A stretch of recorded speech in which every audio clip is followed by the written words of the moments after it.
Renan, the big guys on the 85-inch video. This time I'm covering the UFC 169's Super Bowl weekend's main event that features the UFC Bantamweight Championship unification bout when current UFC Bantamweight champion, the Dominator, Dominick Cruz, collides with Interim champion, Renan Barao, the Brazilian wrecking machine, and about to determine who the true champion really is. It's going to be a fun fight, and we will finally have one champion at Bantamweight. Now, I will give you guys the backstory to this fight that will cover all the details of the conception of this fight, such as Cruz's long absence and Barao's ascent to the top. Now, I will also give you guys full fight breakdown of the two fighters and who I have ultimately winning and walking out with that UFC Bantamweight gold when it's all said and done. Now, without further ado, let's get this thing started right about now.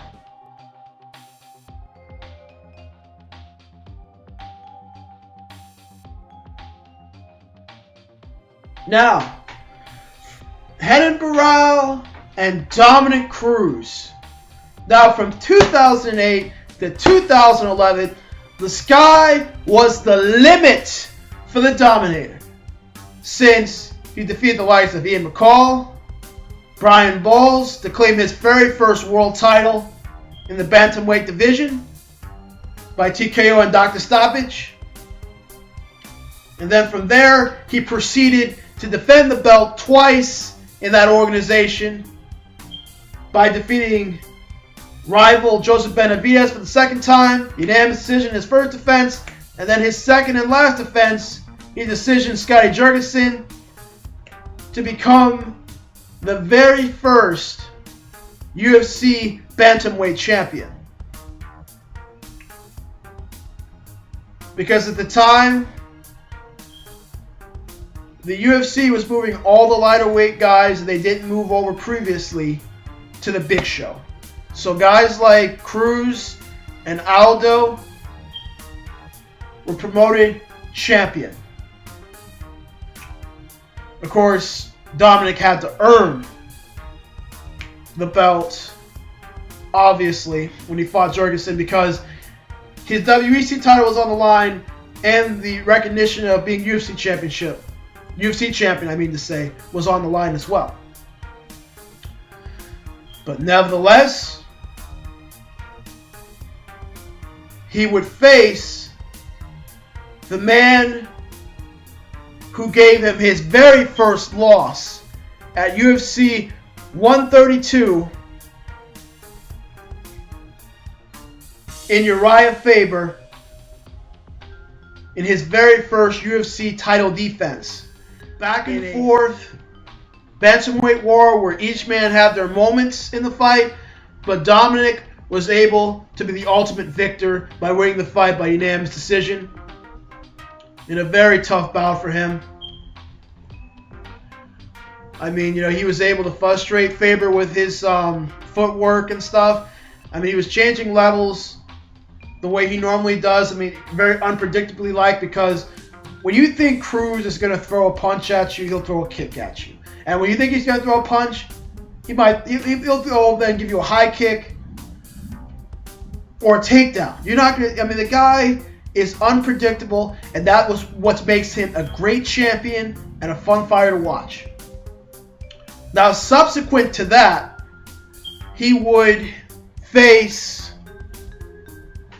the future flyweight champion, Demetrius Mighty Mouse Johnson, at a UFC on Versus event in which Demetrius was arguably the fastest opponent he's ever had. I mean, Demetrius was able to take him down, you know, I think at least once or twice. But, you know, Dominic was able to adjust, and instead of doing, you know, his normal routine with his funky footwork, he proceeded to use his wrestling and grappling skills to ultimately win the bout. I mean, he was suplexing him, judo throwing the guy. I mean, you know, Dominick had to do what he had to do. I mean, and he got the top control. He sunk in a rear naked choke, but it didn't finish him. And the reason he couldn't use his stand-up so well is because Demetrius is so fast, and he was right on the money, because you got to stay like white on rice on Cruz when you're fighting him. You can't give him any space. You just got to be on him. You got to be on the guy. But ultimately, the bout went to Dominick Cruz. Then fast forward to 2012, he's getting ready to coach the Ultimate Fighter against his most heated rival, Uriah Faber.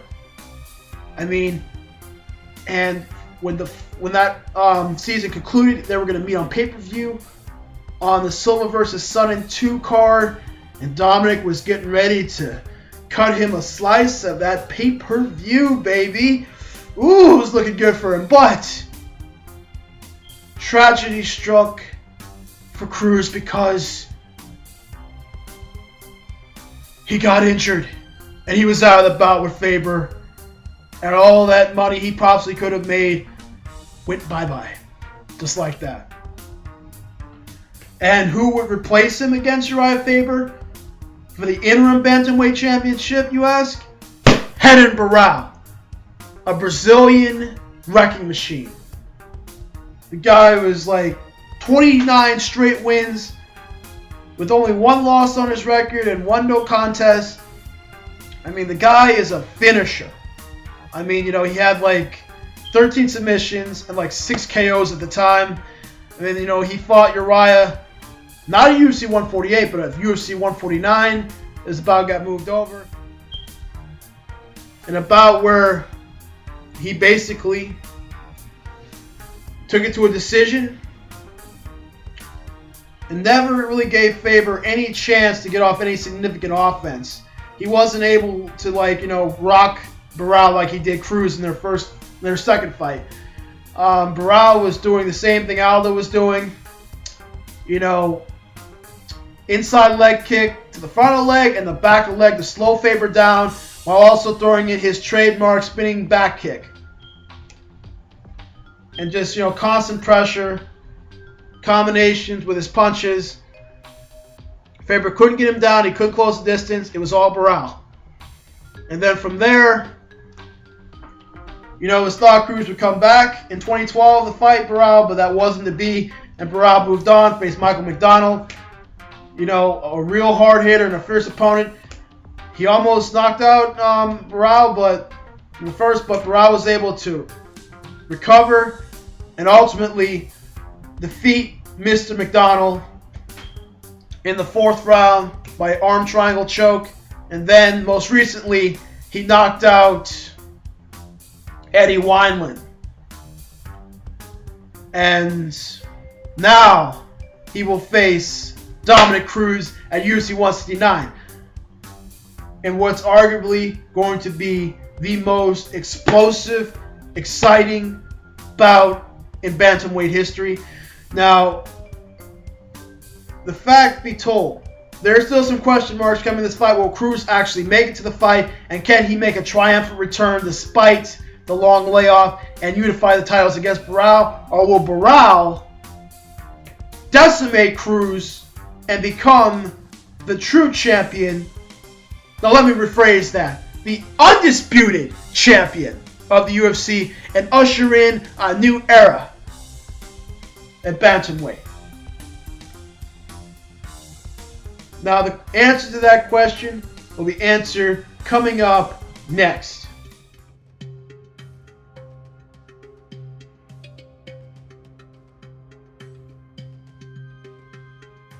Down these two champions. It's obvious that Barao takes the reach over Cruz, 70 to 68, 2-inch difference there. Cruz is 5'8", Barao is 5'7", 1-inch difference for Dominick. And it's also a fight where he's not completely towering over his opponent.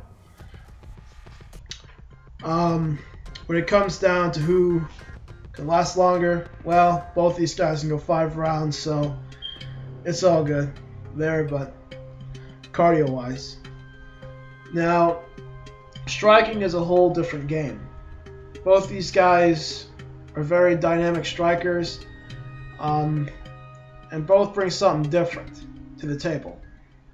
And Cruz, his crazy footwork, his ability to change levels and be unpredictable. Because when you got somebody that's moving, you know, from stance to stance and from angle to angle, constantly keeping you guessing, you don't know whether this guy is going to throw a kick or a hook or like a uppercut or a jab or a takedown. Dominick always keeps you guessing. Because when you think he's going to throw a low kick, he'll throw a high kick. Or you think he's going to throw a punch, you know, he goes in there and goes for a takedown. That's Dominick Cruz right there. I mean, he's got funky footwork that's highly unorthodox and hard to deal with. And oftentimes he has you hit in the air. With Barao, he's a harder hitter than Cruz. Dominick really hasn't really finished too many people with his strikes in the UFC. I mean, he has some TKOs on his record, but that was really like early in his career. And you know, other than that TKO doctor stoppage, that's the last finish he has on his record, and that was really just because the doctor said that Bowles couldn't compete anymore. It wasn't like a clean knockout.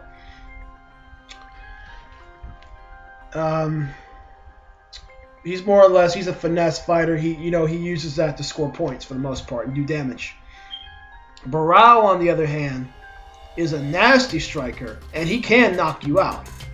I mean, he's a Muay Thai specialist. He likes to throw the kicks. That's his favorite thing to do, whether it be inside leg kicks to the front or the back of the leg, which he did in the Faber fight, which was really instrumental to shut down Faber's movement, as well as, you know, his favorite kick, the spinning back kick, which set up the knockout finish over Eddie Wineland, because when he hit Eddie with it, Eddie went down and he finished up a ground and pound. He likes to throw that kick a lot, and then in the McDonald fight, he was also trying to throw a front kick. So the kicks with Barao are key to avoid, and especially Barao also has knees.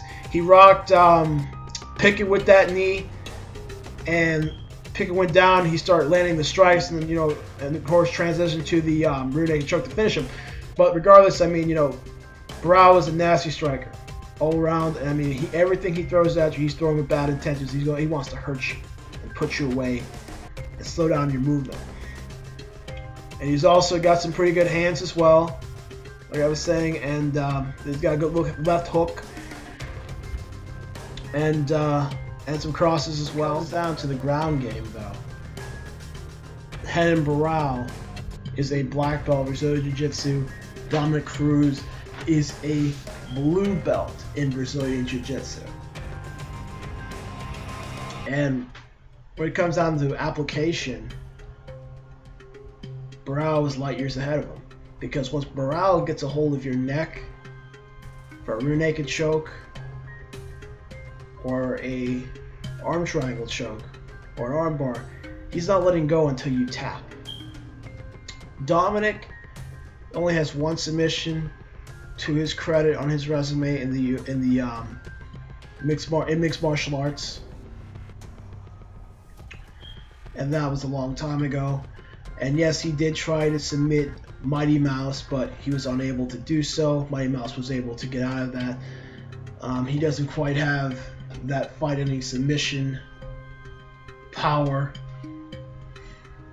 that Barao possesses. And when Dominick's on top of you on the ground, he's mostly looking for the top control on the ground and pound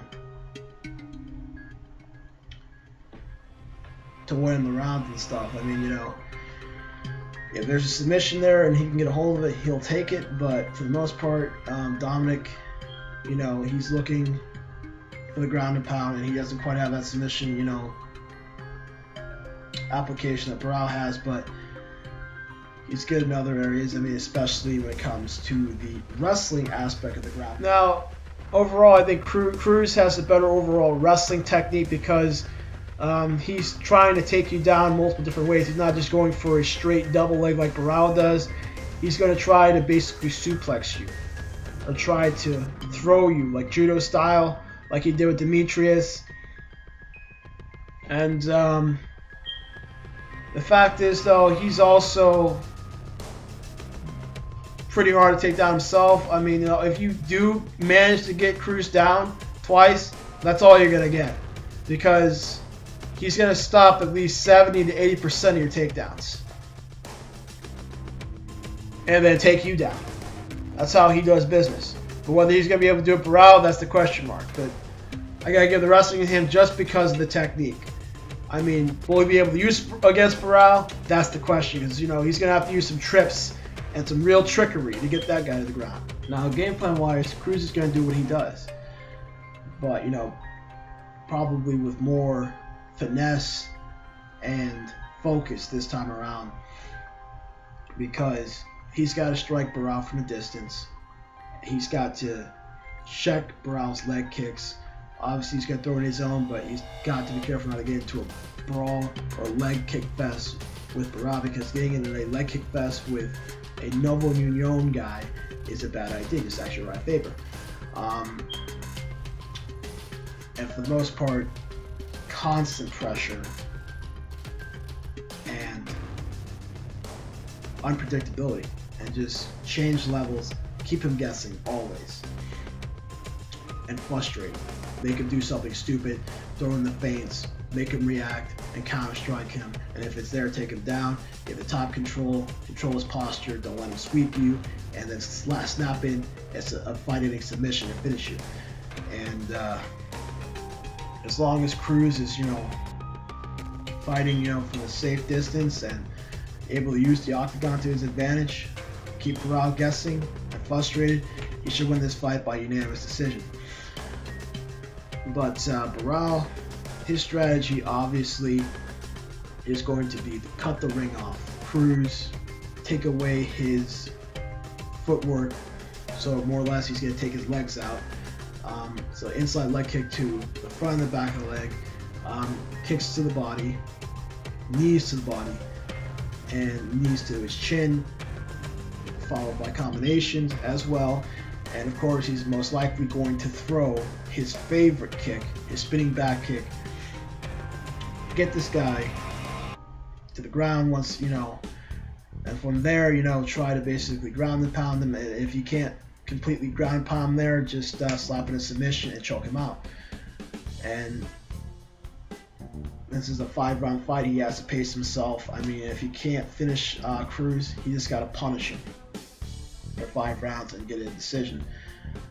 But most likely, he's going to get by a finish. But the X factor is Cruz's long layoff, because we don't really know if Cruz is going to be able to bounce back from this long layoff like George St. Pierre and Eddie Alvarez, or he's going to stumble like Shogun Rua did.